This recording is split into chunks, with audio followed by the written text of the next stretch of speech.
Grab your energetic rhythms tracker and a pen because today I'm telling you all about how to use this crucial tool so that you can move away from feeling stuck or burnt out and instead into balance and optimal productivity. Find out what's most essential to track in the beginning and what can wait till later.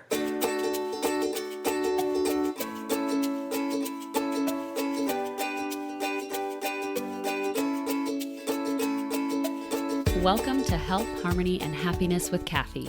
I'm your host, Kathy Stricker.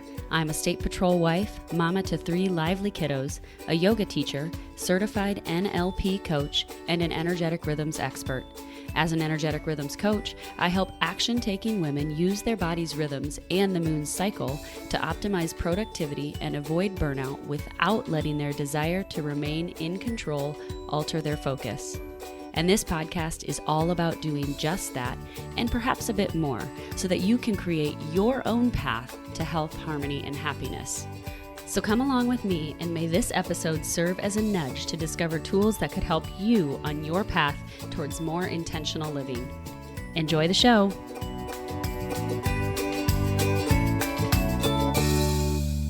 Hey everybody, welcome back to the show.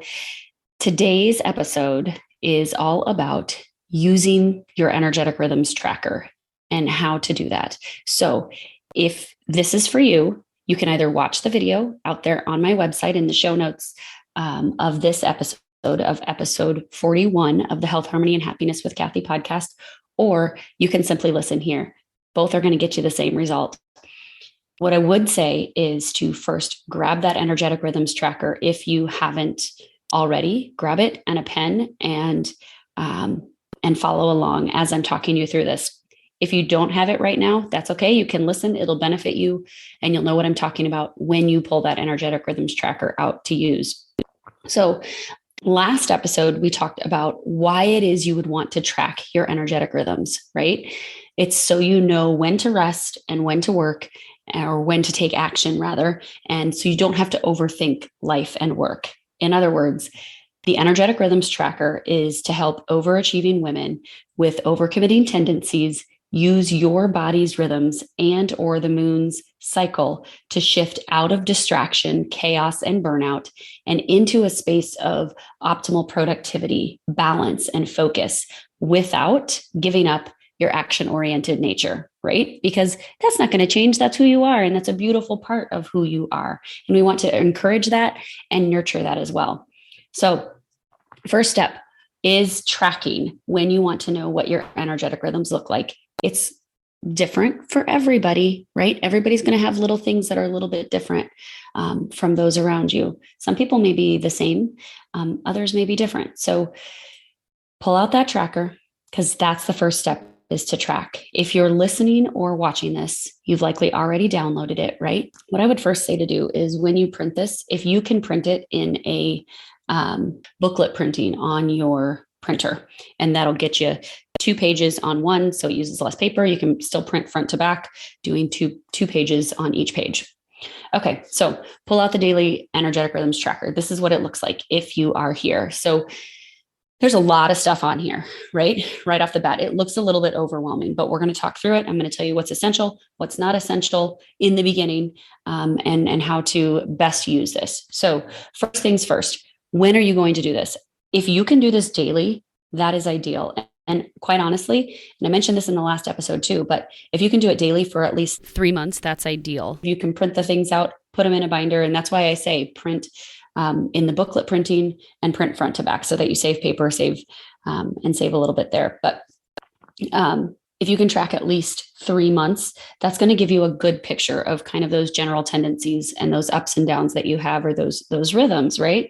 So there'll be pieces of this where you'll do in the morning and pieces that you'll do in the evening, but overall, it shouldn't take you longer than 5 to 15 minutes, depending on how much or how little you're doing. It may not even take you 5 minutes a time when you sit down to do this. It's real quick. And what I want to encourage you to do is go with your first instinct. So when you read the cue on the paper, what's the first thing that comes up to you? What is the first thought that crosses your mind? Even if it doesn't make a whole lot of sense, write it down because it might make more sense later on throughout your day or at some other point. So really listen. That is your inner guidance talking. And we're going to talk about that a lot more at another time, but that's your inner guidance. Okay. So listen to her. She wants to be heard. Okay. And the way that this tracker is set up is that it's broken down kind of into the physical, mental, emotional, spiritual, and then energetic on the back. And we've got some more physical stuff, but that's some of the non-essential stuff. But that's how it's kind of broken down. So if you look at it in groupings, you can kind of see that how is my physical energy today, bowel movement, mindset, we go into the mind, emotional health, and so forth. So what are the essentials for tracking, right? And if you pull this out in the morning, or even at the start of your day when you sit down at work, or just are doing your morning journaling, your morning prep, habit tracking, or habit spiritual practices, I guess, before you start your day, that's an ideal time to do this. And then again, right before bedtime, when you are getting ready to go to bed, you're finalizing things, or maybe at the end of the day before you go home from work, so that you don't have distraction, and that can help you with that. So in the morning, these are the essentials for tracking in the morning. If you're just getting started with a daily rhythms tracker, these are the things I would say to focus on. So maybe put a little star by these, or write AM by these, and that would be helpful, so that you know when you go back to look at this, what you're looking at and what you're going to do. So first thing is right over here on the right-hand side, day of my cycle. The first day of your cycle is day 1 of your period. So if you don't know that, wait until you can start tracking this other stuff, but wait until that starts again. And then circle that. Day 1 is the first day of your cycle, no matter what. Now, if you don't have a cycle anymore, day 1 is the first day of the new moon, or is the new moon. So you can use that. And that brings us right into the next section, which is the moon phase. So if you scoot down here to the right below the day of your cycle, you have moon phase. And to know what day of the moon, or what phase the moon is in, rather, check a calendar, any sort of calendar, or ask Google, because you will easily be able to find out. Next is menstrual phase. So you scoot right down to that. And these phases are, the menstrual is the time that you are bleeding. That's the time of your period. The follicular phase is the time from, it's when you stop bleeding, or when you start to feel more energetic, even if you are still having your period. I would consider that follicular. And then ovulation, or ovulatory phase, is that time of peak energy, is the time right in the middle of your cycle generally. And the luteal phase then is after the ovulation phase and until the start of your next cycle. So you'll start to see trends with how energetic you feel during that ovulatory phase, and how long that lasts for you, and how long your menstrual phase lasts for your personal body as you track this. But I'm just going to leave it at that. If you have questions, please don't hesitate to reach out, email me, ask, or post in our Facebook group, because I will help you walk through that, definitely. Okay, so those are the first 3 essential things that you want to make sure and track, or make sure and mark down. The next thing is my intentions, or priorities for the day. What are the things that you want to get done? What are the things on your calendar? What are the things that you know need your time today? So, like I would say 1 to 3. I try to go with not more than 3, because overcommitting tendencies, ladies, remember, just stick with 1 to 3. Stick with what is actually doable. Then if you have time to do more, great, bonus, right? So write those down. Then the next section, so we're still staying over here in this right-hand margin, is my inner guidance is calling for. This is the intentions that you're asking of your inner guidance. So what is it that I need most today? That's the 1-word answer, or the first word answer that comes to mind. That's your inner guidance speaking to you. Ask her once, and then say, and what else? And she may answer, and then ask her again. And even if they don't make sense, write them down, because it could, when you start examining it deeper, it could mean something else. So just write those down. That's the inner guidance. Okay, the next thing is scroll down to the next page, or rather move down to the next page, or turn to the next page. How will I align my priorities with my inner guidance? This is the next essential task or essential part of tracking in the morning, is to begin to decide and look at, okay, what are my priorities? What is my inner guidance calling for?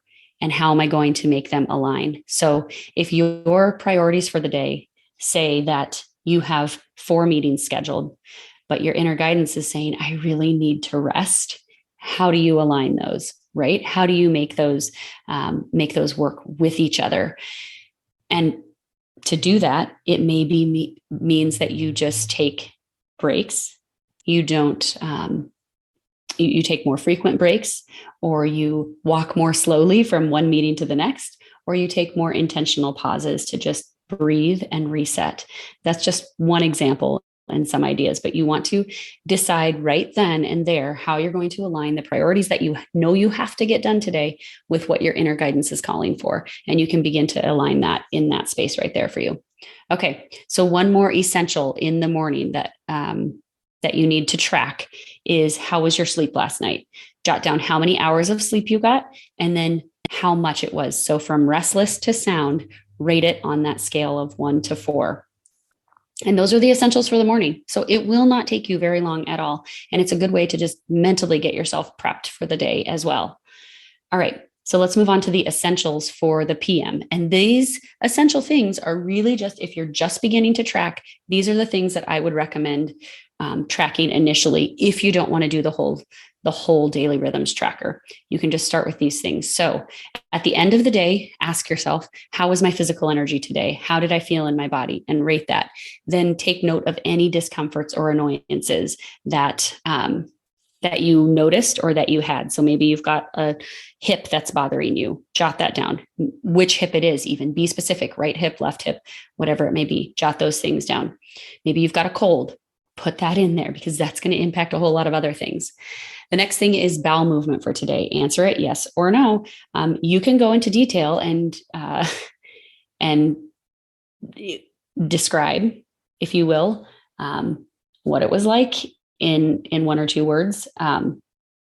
We've done a lot of this at our house with work with constipation with one of our children. So this is just a common thing for us. But I also know, and the reason I put this on here is because constipation is an indicator of feeling stuck in life, right? So having a bowel movement each day is a good indicator of whether or not you're kind of flowing with life, or you're feeling a little bit more stuck, or moving through a phase where maybe life is a little bit more challenging. So realistically, that's why that's on there. Your body speaks to you, and what your body speaks to you is the truth, just so you know. Okay. Next thing is mindset. How was your mindset today? Rate it from scattered or sour to focused and positive. And you can take any notes that you want on here as well. Emotional health, and you can even rate these with smiley faces or emojis if you want. That's totally up to you. Emotional health today, from sensitive to blissful, and then anything to take note of as well. If anything, maybe you were set off by someone at the grocery store or something else. Take note of those things, because that very much is influenced by the energy that you're experiencing around you and in the universe and from within. So emotional health, that's where you're going to go with that. Okay. Next thing, we're going to skip what feels life and heavy, right? What feels heavy in life right now, because that's a non-essential. And you're going to go to the second page. And the top 2 questions are the ones that you're going to answer as far as essential things to answer at the end of the day is, when did I feel my best today? And when did I feel my most challenged? And what was challenging about it? So you have a clear picture of what the day looked like for you. And that's a really good summary of just seeing when in the day you feel your best, and you may see trends around that, and when in the day you feel most challenged. And there may be some adjusting in life that you have to do if you want to turn some of those challenging times around. So those are all the essential things that I would say to track in the beginning if you are just starting this and you don't want to do the whole thing, or the whole thing looks a little overwhelming. But let's get on to the non-essentials, because there are some non-essentials in terms of observations and in terms of self-development that this tracker also is beneficial for. So go about to the middle of or towards the bottom, I guess. middle bottom of the first page. And the first one is what feels heavy in life right now. That literally is what feels like it's weighing you down. What feels heavy? Write it down. Write down what feels light in life right now. What's making you joyful? What's making your heart sing? What are those things that are making you feel light and airy? And then how can you let more of that light in? And quite honestly, what feels heavy in life might go down to this towards the bottom of the second page. That might need to be added to this stressors to let go of section, which is a non-essential, but it is it's more of a self-development thing. So the heavy things are the things that maybe you want to let go of. So back onto the non-essentials in terms of observation. And the reason that you would want to do these is because it'll give you good insight on maybe what challenges you're facing and how to overcome those challenges or how to move through those challenges, right? So the next thing after what feels light and heavy is the spiritual self-care practices that you worked on today. And there's a whole host of them. And then there's space for you to write in your own as well. But all of those things are elements that help impact your spirit or who you are as a person. Your spirit is spiritual is not just religious. It is who you are energetically and as a person. All right, scoot to the second page then. I know we're kind of doing a lot of jumping around. But movement and motivation for movement, those are the things that are next in the non-essential observation list. So how you moved your body and then how motivated you were and how that movement felt. And then the last thing is nutrition. And these things like movement and motivation for movement and nutrition, those are going to be different for various people. Some people might not struggle with that at all. You might be one who does struggle with that. And so maybe that's something that's more essential for you than some of the other things. So keep that in mind as well. Okay, friends, we are getting close. We're getting close. Let's skip all the way back up to the top. These are non-essentials that encourage self-development or that are out there for your own self-development. If you followed me for a long time, or if you've been with me for a while, you know that I love affirmations and how important affirmations are in our behavior change and in our belief change, in believing what it is we're hearing, what we're seeing. If we're talking negatively to ourselves, we're going to believe that for sure. If we're saying these positive things, we're going to start believing that, and our brain will start to live those out and embody those. So there's a space at the top for your affirmation. If you choose to work with an affirmation on a particular day, you can put that up there. In this affirmation, maybe you're working with the same affirmation for days, weeks, months, whatever it may be. It's a good reminder and a good place for that to live so that you see it every day and you practice writing it. When we write things, our brain receives them better, processes them better. So it's a good practice to just be writing the affirmations out. Okay, friends, we're going to skip down to the first page, but on the right-hand column. So go to the blessings section in the margin over there. What are the blessings? And these are things that you would do maybe in the evening. But what are the blessings that you're grateful for on that day? I guess you could do this in the morning, quite honestly. What are those blessings in your life that you want to give thanks for on that day and that you want to recognize and that you want to honor? And then we skip down to that stressors you want to let go of. So these are things that are bothering you, that you're ready for them to be done out of your life.